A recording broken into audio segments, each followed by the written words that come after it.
Ladies and gentlemen, coming at you loud, live, and direct from the darkest depths of your imagination. Ladies and gentlemen, this is a new element in discotheque history. Are you sitting comfortably? Are you sitting comfortably? Good. Then we shall begin. Then we shall begin. Yeah, man, StepfaWord. It's mainly about the spoken and the written word. You hear lectures, storytelling, and interviews with inspirational people covering a whole heap of topics. Tears and laughter be virgin, but everybody welcome. Yeah, man, StepfaWord. And now, the moment you have all been waiting for. Yes, it's showtime! Let's get this show on the road.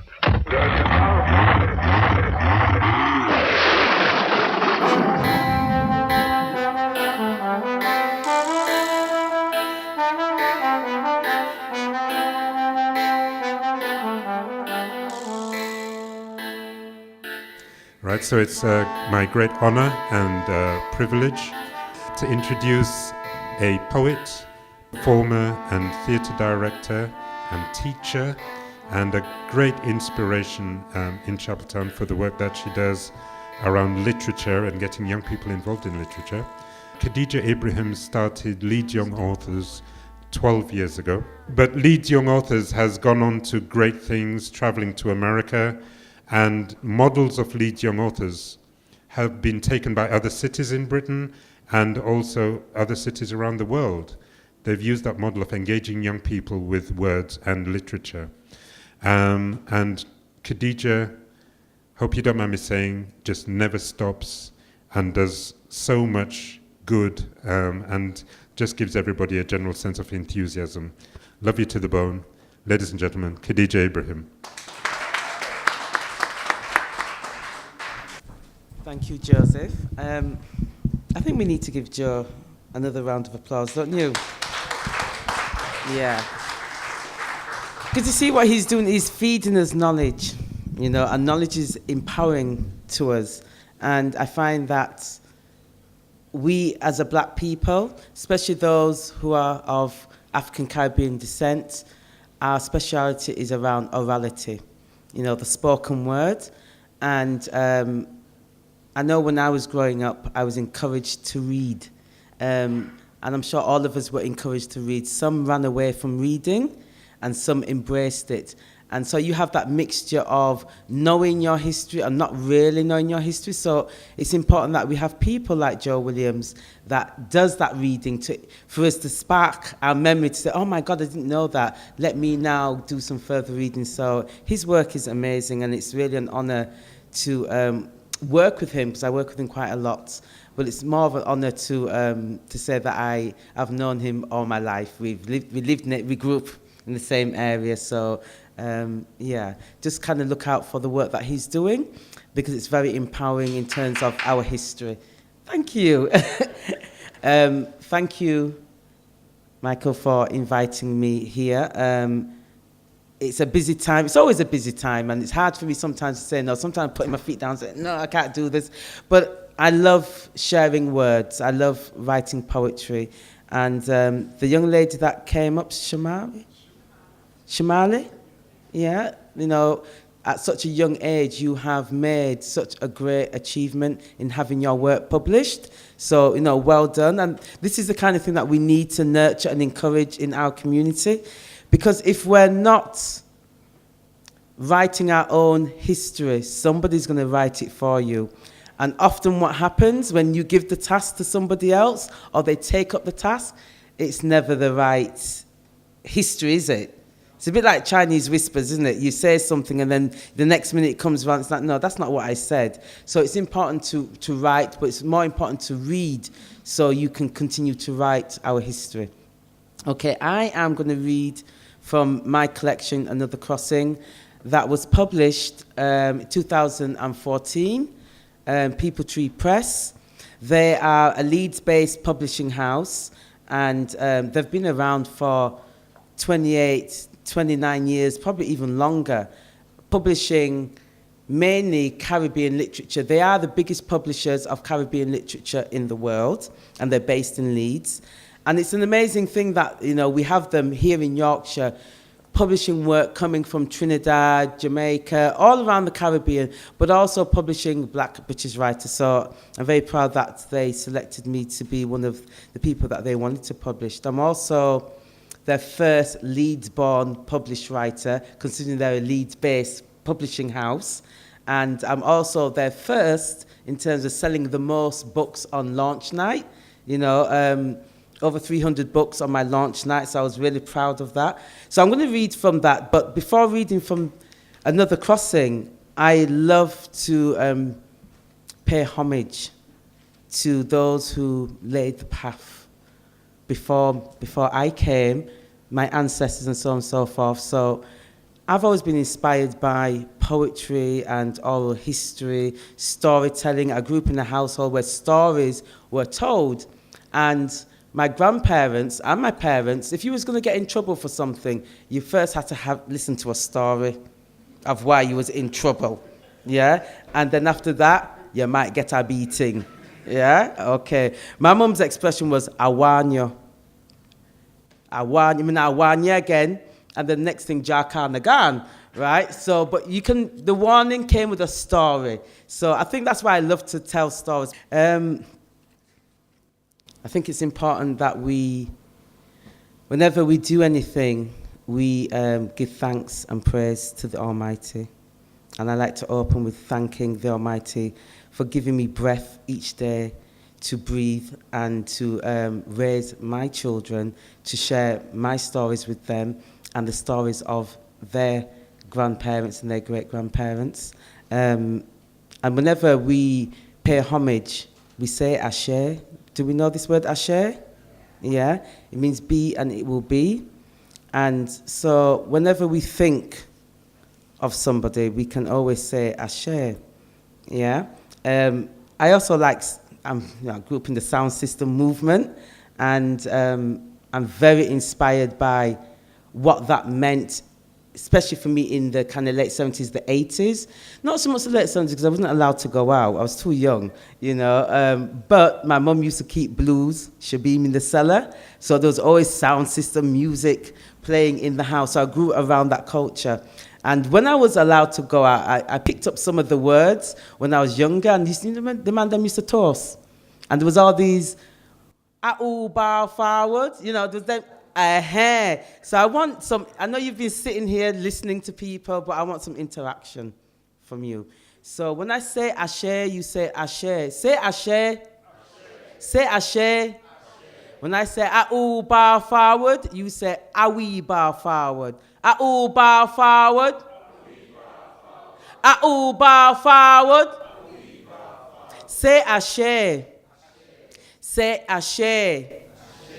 For Maya Angelou, for Amiri Baraka, Mikey Smith, Miss Lou, Malcolm, Marcus Garvey, Queen Anzinga, Emperor Haile Selassie. Say Ashe. Ashe. Say Ashe. Ashe. Be and it will be. So I'm going to read from Another Crossing. Okay. And I always tell people when I read, my parents are from Jamaica, and when I went to Jamaica, I thought, you better shut up with your Patwah, you know, Khadijah is not very good, right? But I decided that my Patwah is Yorkshire Patwah. And it's not so bad. And growing up in our house, we couldn't really speak it at all. We couldn't speak it. You know, my mum used to say, "Una talk better." She was speaking Patwah. "Una talk better. Una too English, come scare fish." You know, so she said these things to us. So I'm going to read in my Yorkshire Patwah. So I talked about how I grew up in Leeds and my parents came from Jamaica, and my mother used to hold parties and she'd be in the house. I used to think that mum had a lot of friends, and what I realised is, well, you do when you're a child, don't you? Got a lot of friends coming to party in the house because you don't understand that it's blues going on in the house. But the other thing is that I realised is that mum was cooking this food and that's how she would make her little earnings. And she was one of the first that was cooking food like that for people. There was no Caribbean takeaway. There was none of those things back then. So you had to go to somebody's house. So that's what she used to do. And I just think, oh, Mum was a kind person because we'd go out so and take this pat of food. Go out and so we'd be carrying Tupperwares to Uncle Edley and Auntie. They weren't relatives, but you called them Uncle and Auntie, innit? Auntie so-and-so. And that's how she used to feed the community. So the house that we lived in is no longer standing. So when I wrote the collection, I wanted to capture something of the 70s, of growing up in Leeds and what was going on in our family home, but what was going on in life. So this is called For Gaythorne Mount. At For Gaythorne Mount, our house. Mine's when Grandma released the rains, cooking pots crowned the stove's top daily.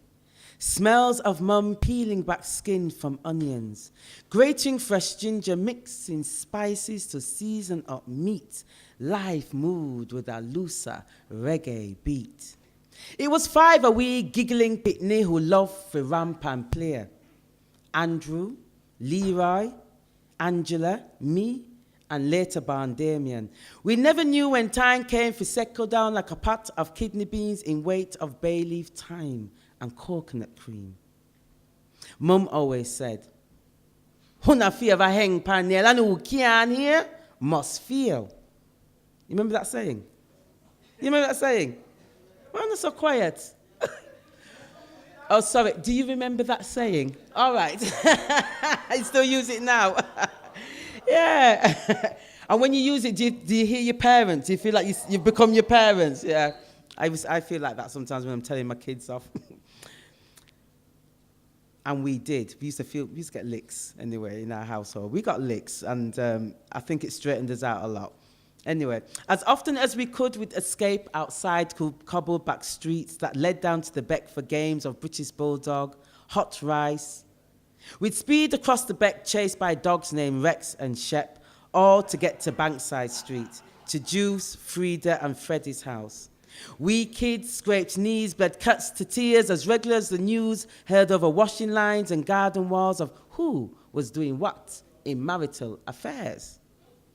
Back home, scuffed shoes and black pumps were kicked off after supper of Milo. We'd huddle beside the kitchen gas fire to view a picture palette of only 3 stations on our Rumble Rentalo TV. We liked how blacks kept on the attack in Love Thy Neighbour. But black and white minstrels and Jim Davison's chalky with thick lips and big nose jokes were never found funny in our house. When Sundays came, there was no choice for Angela and me. We had to go to church with Mother Brown's twins, Jackie and Janet. Miss Tiny's granddaughter, Dion, in our Sunday best, we'd memorize Hail Mary, pray for forgiveness, go to confession, light candles for God's joy. Ours came from the incense of rice and peas and chicken at home. But Sunday was also for dusting off the smoked glass coffee table, Lynch's reproduction of Tina and the lava lamp in the front room. As we listened to Desmond Decker, Jimmy Cliff, Millie Smalls, Flipside and dub versions of U-Roy and Big Ute on the Blue Spot radiogram. Later, the Soul Trains of Isaac Hayes, Al Green and Gladys Knight, Millie Jackson's Caught Up on Dorothy Moore's Misty Blue on the new stereo. That's when we Pitney learned to dance. Sometimes Mum held a blues in the cellar, where ravers came to rub a dub under the Babysham boxed lampshade. Drink white rum and mannish water, eat patty and curry goat, as mothers do. She knew her children. She'd catch us from the corner of her eye and rush us back to bed with rum cake, a snowball, a Babysham, to share between us all. Because this was big people's story. But me, a farce and a hide, all for a glance of folk entering our house. Our house carried full volume of visitors like Sweets, Iselin, Cushypeck, Fitzy, Redskin Danny and Moonfoot.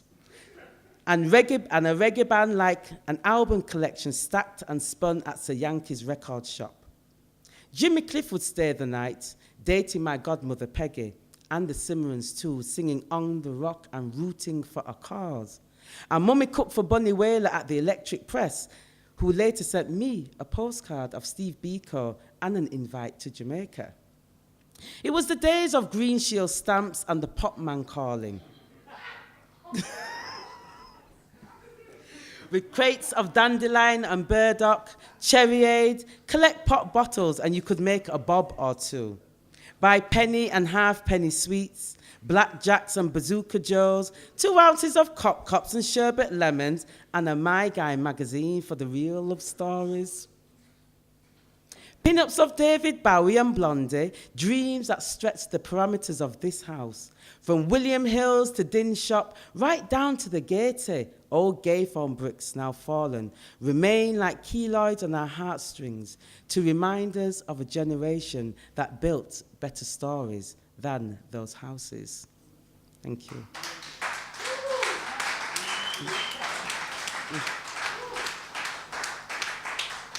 When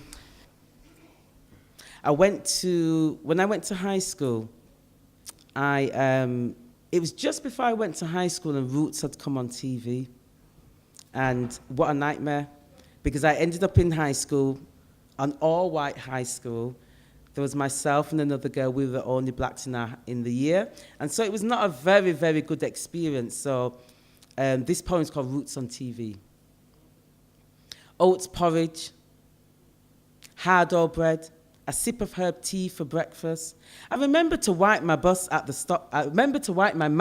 bus stop on Roundhay Road, where I walked a short Grace Jones Afro style, black girl pride, channeling my steps. I rode 2 buses to Bramley Town End just to get to school. At intake high, during class registration, the teacher asked, "Who watched Roots on TV?" And me, the only black child in class, screwed up my face, kissed my teeth at classroom laughter, cut me eye pan Janet Whitehouse, sitting next to me, scribbling National Front on her desk, a white girl's pride.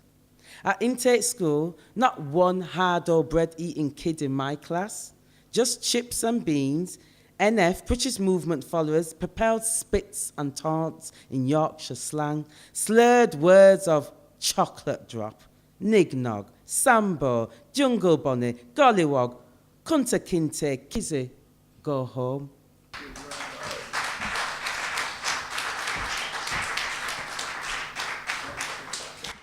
In the early 80s, I think it was either the late 70s or early 80s, the Rasta movement was really growing in Leeds and across Yorkshire and Manchester and all those places. And I think it was probably about 13, and I was going to all these talks, 12 tribe talks at 13, going in and listening. They were reading chapters and sermons and things like that, and they were talking about throwing your Jews, and if I ain't got no money, but, you know, you're sitting there and you listen. But there was there's a guy there, much older than me at the time. He was in high school, and I was probably a little bit younger than 13, because I think I was still in middle school. I hadn't quite gone into high school yet.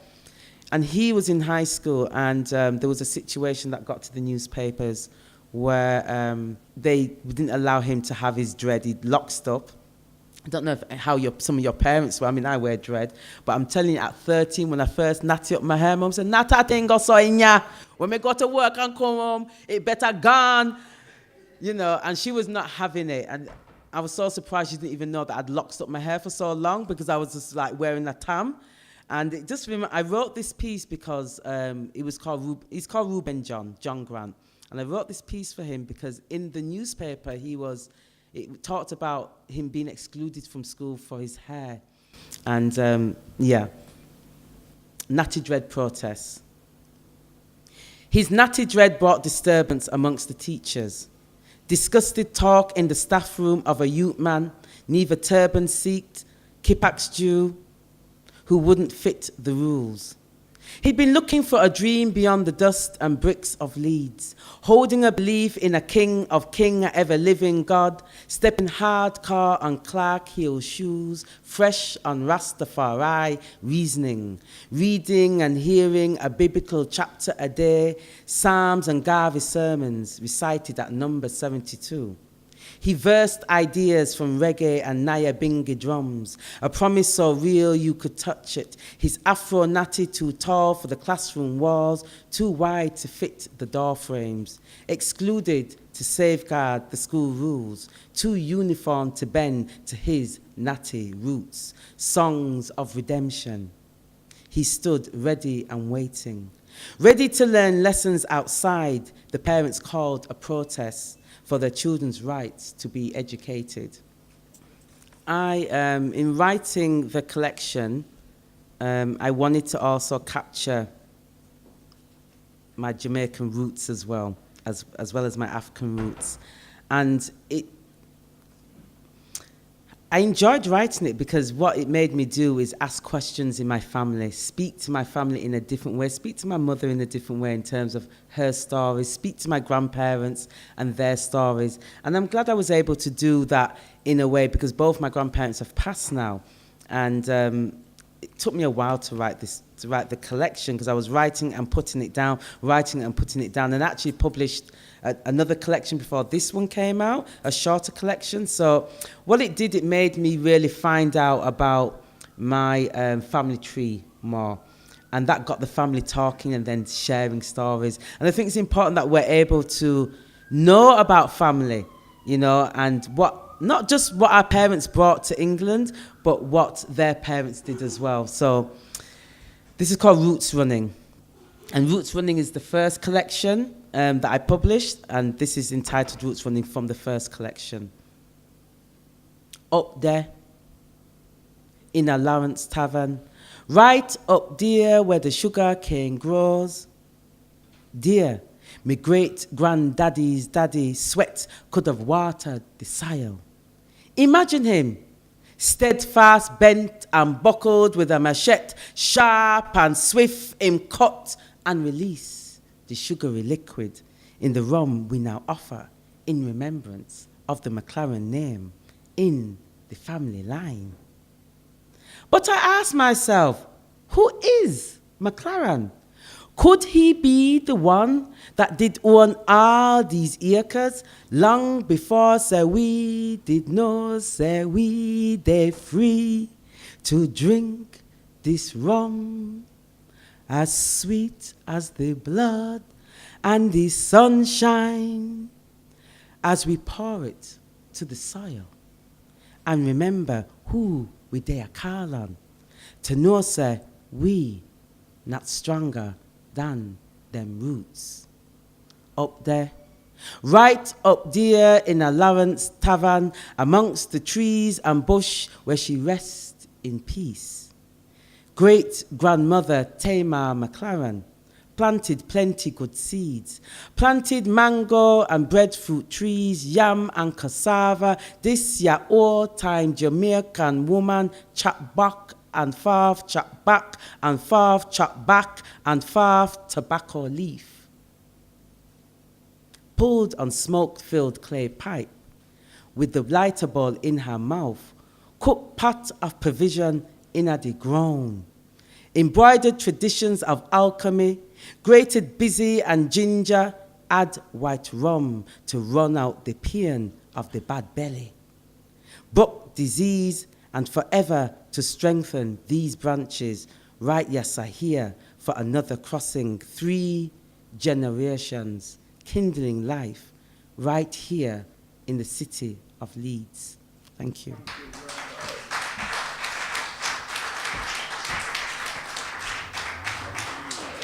Fantastic lady, Khadijah. Thank you so much.